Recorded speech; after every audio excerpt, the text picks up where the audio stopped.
প্রিয় দেশবাসী, বাংলাদেশের ইতিহাসে জামাত এবং আওয়ামী লীগ মিলে একটা গভীর ষড়যন্ত্র করতেছে, যেটা আনবিলেবল, বিশ্বাস করার মতো নয়।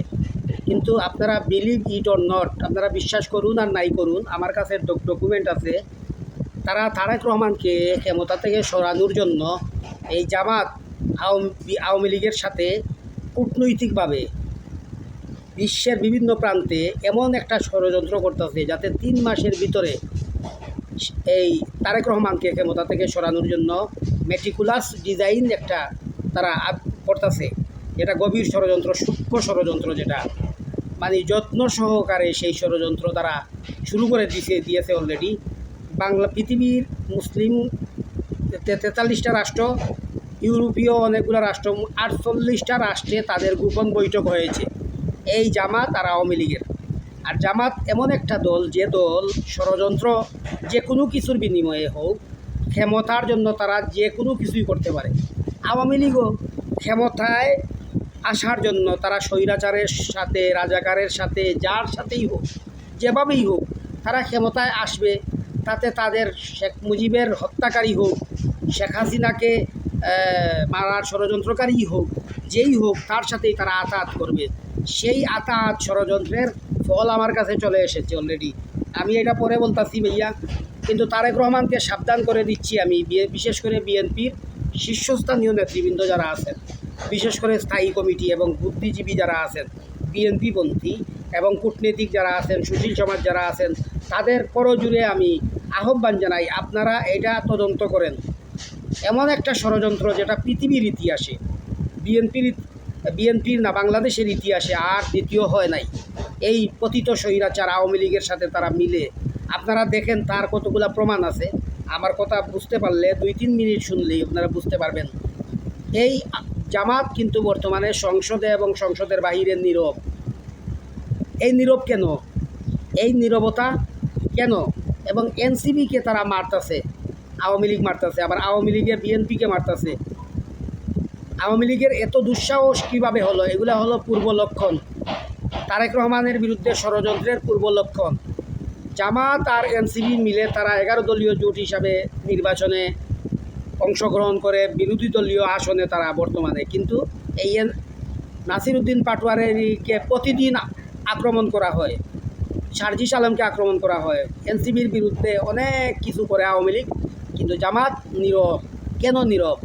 জামাত কোন দল? যেই দল বলা হয় বৈজ্ঞানিক দল, ক্যাডার ভিত্তিক একটা সংগঠন। তথ্য প্রযুক্তির এই যুগে তথ্য প্রযুক্তিও জামাতের কাছে ফেল।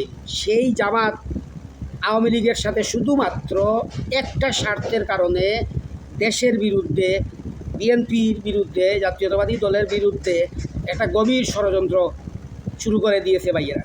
বিএনপির ভাইয়েরা বা অনেক মানুষ আমার কথাগুলোকে পাতলাভাবে, হালকাভাবে নিচ্ছেন, কিন্তু না ভাই, এটা এমন একটা ফর্মুলা, যেই ফর্মুলা আপনাদের 5 আগস্টের যে ফর্মুলা হয়েছিল, তার চেয়েও কঠিন ফর্মুলা নিয়ে সামনে এগুচ্ছে এই জামাত আর ফেসিবাদ, ভারতের দূষর আওয়ামী লীগ মিলে। তার প্রথম ধাপ আমি আপনাদেরকে বলি, জামাত নীরব। জামাত হাদি হত্যা নিয়েও কোনো কথা, উচ্চবাক্য নেই। হাদির হত্যাকারী ফয়সল করিমকে ফিরিয়ে আনার ব্যাপারে কোনো কথা নাই। যেন জামাত নন্দঘোষের মতো দাঁড়িয়ে আছে, নন্দগোপালের মতো দাঁড়িয়ে আছে, যেন কিচ্ছু বুঝে না, কাঁচা মাছটাও পাল্টাইতে পারে না। এত ভালো হয়ে গেছে জামাত। কেন? কিসের লক্ষণ? এবং আওয়ামী লীগ দেখেন, জটিকা মিছিল, বিভিন্ন বিবৃতি সোশ্যাল মিডিয়াতে সরগরম করে রাখছে। আপনার voice of America, Al Jazeera, CNN সহ ভারতের কয়েকটা জাতীয় পত্রিকা, আন্তর্জাতিক পত্রিকাতে ফলাও করে এই খবরটাই প্রচার করছে, জামাত আওয়ামী লীগের গোপন বৈঠক।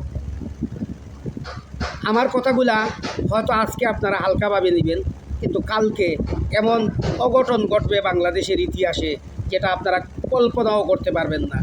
তাই সময় থাকতে তারেক রহমান সাহেবকে আমি বলছি, আপনি এই তদন্তটা শুরু করে দেন। আপনি অনেক ভালো কাজ শুরু করে দিয়েছেন। 3 মাসের ভিতরে বাংলাদেশের অনেক উন্নয়ন করতেছেন, অনেক ধরনের প্ল্যান নিছেন, অনেক ধরনের প্রজেক্ট ঘোষণা করেছেন, পরিকল্পনা গ্রহণ করেছেন বাংলাদেশকে সুখী সমৃদ্ধশালী করার জন্য, বাংলাদেশকে ভারত মুক্ত করার জন্য, আওয়ামী লীগ মুক্ত করার জন্য। ঠিক এই জায়গায় তাদের কষ্ট। এই আওয়ামী লীগ হলো ভারতের দালাল, জামাত হলো পাকিস্তানের দালাল। দুই দালাল, প্লাসে মাইনাসে ইকুয়াল টু জিরো না, প্লাসে মাইনাসে প্লাস হবে, ক্যালকুলেশন পাল্টে যাবে। এমন একটা ভূমিকম্প, পলায়নকারী বাংলাদেশে একটা ভয়াবহ পরিস্থিতি সৃষ্টি হবে।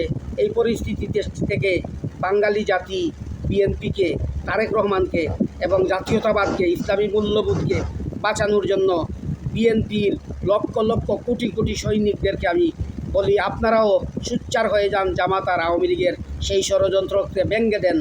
বুকের তাজা রক্তর বিনিময়ে হলেও এই জামাত আওয়ামী লীগকে প্রতিহত করার সময় এখনই সেই সময়, সেই সুবর্ণ সুযোগটা কাজে লাগান। যদি না পারেন, আমি বিএনপির শীর্ষস্থানীয় নেতৃবৃন্দকে বলছি, যদি না পারেন তাহলে ক্ষমতা সেনাবাহিনীর হাতে দিয়ে দেন। সেনাবাহিনীর হাতে দিলে আপনারাও বাঁচবেন, দেশ বাঁচবে, জাতি বাঁচবে।